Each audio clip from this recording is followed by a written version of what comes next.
کی ہم نے تیاری کرنی ہے اور یہی میسج مدری چینل پر بھی دیا جا رہا ہے اور یہی میسج علماء کرام شیخ نظام اپنے اپنے انداز میں دے رہے ہیں کہ 3 منزلوں کی تیاری کر لو۔ پہلی منزل ہم نے دنیا میں آئے ہمیں اس مٹی سے پیدا کیا گیا، دوسری منزل اسی مٹی میں لوٹایا جائے گا، تیسری منزل اسی مٹی سے اٹھایا جائے گا اور اس سے قبل جو دوسری منزل ہے، دوسری منزل میں 2 سوال ہوں گے، مر ربوں کا، ما دینوں کا، ما کنت تقول فی حق ھذا الرجل۔ سوال تو عربی میں ہیں لیکن ایک ان پڑھ بھی ہوگا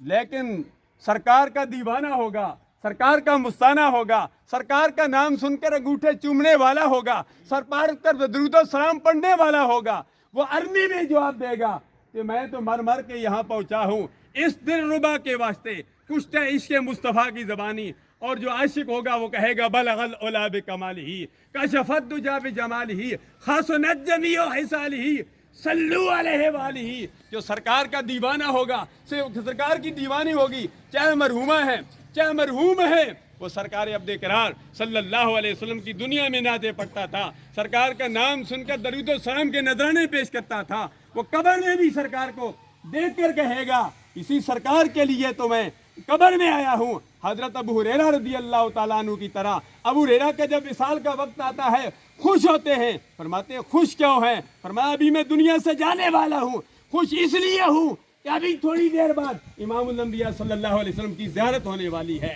میں سمجھتا ہوں یہ مرحومہ خوش قسمت ہے، وقتی طور پر والدین، وقتی طور پر ان کے عزیز و اقارب پر، تمام فیملی پر بہت بڑا صدمہ ہے، لیکن ہم سے